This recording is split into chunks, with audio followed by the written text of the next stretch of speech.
Buenas tardes, estimados alumnos.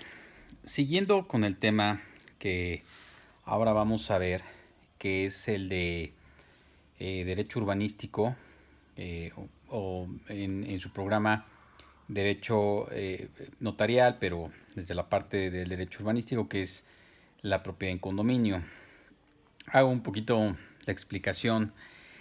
Eh, en realidad, la propiedad en condominio es un concepto nuevo de derecho. Eh, Nuevo relativamente porque estamos hablando de los años 40 del siglo pasado en Ciudad de México, en donde a partir de las migraciones que hay del campo hacia las ciudades, se comienza a ver la necesidad de la ocupación habitacional en menores espacios y haciendo frente a los asentamientos humanos irregulares. De ahí nos encontramos el nuevo concepto, que es el concepto de propiedad en condominio. A diferencia de la propiedad en condominio contempla el hecho de que en un mismo espacio existan o coexistan más bien propiedad y copropiedad. La copropiedad la vamos a tener en lo que nosotros conocemos como áreas de uso común, y la propiedad en lo que nosotros conocemos como unidades privativas. Eh, para poder tener una propiedad en condominio se requiere constituir esa propiedad en condominio. ¿Y ante quién podemos constituir esa propiedad en condominio? Pues ante un notario público. Como ya habíamos estado comentando en algunas otras ocasiones en clase, para poder constituir la propiedad en condominio se requiere de varios documentos que deben de estar debidamente aprobados por el ayuntamiento, y nos vamos a encontrar con un plano general, un plano del proyecto. Nos vamos a encontrar con el alineamiento y número oficial general y el alineamiento y número oficial de cada unidad privativa. Vamos a tener una toma de agua general y una toma de agua de cada unidad privativa. También vamos a tener lo que son las tablas de indiviso, que son los porcentajes de la copropiedad que se va a tener de toda la propiedad en condominio. Vamos a tener también lo que se llaman memorias descriptivas, que prácticamente son cómo está estructurada la unidad privativa, o sea, la estructura de una unidad privativa. O sea, son los planos, pero que vienen en un disco. Y de ahí nos vamos a encontrar también el reglamento de condóminos. Ya que tenemos todo aprobado por parte del municipio, entonces ya vamos con el notario y el notario va a realizar la escritura. Ahora, si nosotros somos los notarios, obviamente requerimos de todos estos documentos para poder constituir el régimen de propiedad en condominio. En una escritura de régimen de propiedad en condominio podemos tener lo que es la escritura de constitución del régimen, lo que es la escritura de compraventa y lo que es, por ejemplo, la apertura de crédito con garantía hipotecaria, ya sea de una dependencia de gobierno, como sería Infonavit o Fobi, y o de una SOFOM o de un banco. La propiedad en condominio tiene diversas situaciones que son muy interesantes, porque para poder constituir el régimen de propiedad en condominio, como ya vimos, todos estos documentos se van a ir al apéndice de comprobantes de la escritura, y cada vez que se realiza una escritura de compraventa de una unidad privativa, de esa propiedad en condominio tiene que venir como el antecedente de la propia constitución del régimen de propiedad en condominio. El notario tiene mucha participación en la vida del régimen.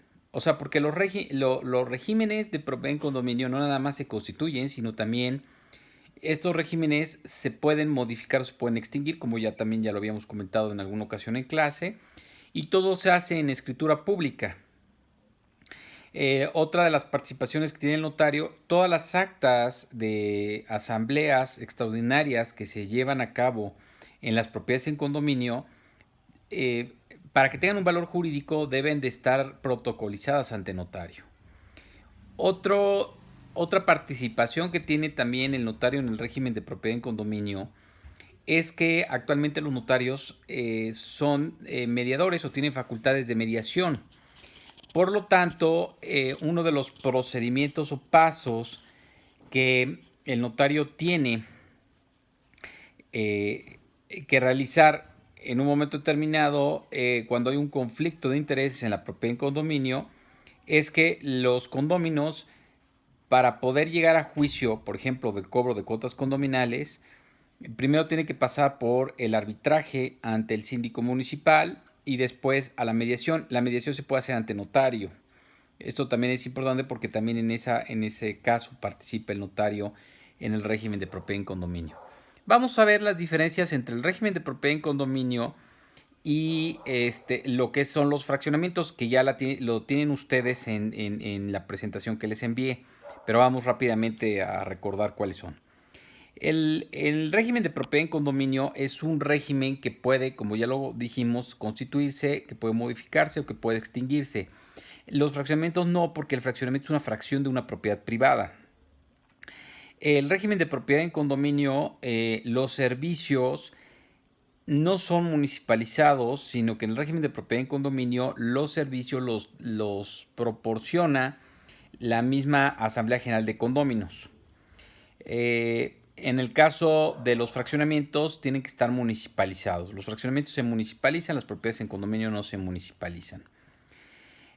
Otra cuestión importante es que en la propiedad en condominio la seguridad pública va a ser seguridad, la seguridad va a ser seguridad privada, no va a ser seguridad pública en una primera instancia. Y en la ley de fraccionamientos, en los fraccionamientos sí se tiene que participar la seguridad pública en el cuidado de los fraccionamientos porque están municipalizados. Como parte importante entre un régimen de propiedad en condominio y unos fraccionamientos, porque hay mucha confusión en esta parte, es que, como ya también habíamos comentado en clase, para que se considere fraccionamiento se requiere una subdivisión de más de 10 lotes. Antes de 10 lotes no es un fraccionamiento, sino es una segregación de un área. Por otro lado, la propiedad en condominio siempre va a estar constituida como un todo, independientemente de las unidades privativas que tenga. La propiedad en condominio, además, el pago de cuotas condominales son para la subsistencia de la propia propiedad en condominio. Por eso son obligatorias esas cuotas condominales. La realidad de las cosas es que el régimen de propiedad en condominio se ha sobreexplotado en los últimos años. Creo que ya les mandé por ahí alguna información de esto, y si no, ahorita se las mando. Terminando este video, les mando la información para que ustedes sepan que ya la propiedad en condominio tiene ha sido estudiada en otros lugares. En Puebla hace mucho falta doctrina sobre la propiedad en condominio, pero en otros lugares ha sido muy estudiada. Y bueno, nos hemos dado cuenta a nivel nacional que la propiedad en condominio tiene ya ahora un problema, que hay muchas casas y poca gente que quiera comprar esas casas. Es uno de las problemáticas que tenemos en la propiedad en condominio. Otro de los temas que viene en su presentación es el tema del artículo 45, párrafo segundo, en el cual se señala que en el régimen de propiedad en condominio no se va a donar, sino se va a tener un área de destino de uso para infraestructura y equipamiento urbano y área ecológica. En el caso del fraccionamiento, no, en el caso del fraccionamiento se dona un 20% del área neta para el municipio. Esto es importante porque también en la presentación les proporciono dos tesis jurisprudenciales, dos criterios jurisprudenciales sobre este tema que ha sido muy discutido. Me gustaría que ustedes, estimados alumnos, me hagan preguntas y discutamos este tema en nuestro WhatsApp. Muchas gracias y buenas tardes. Nos estamos viendo en el siguiente video. Gracias.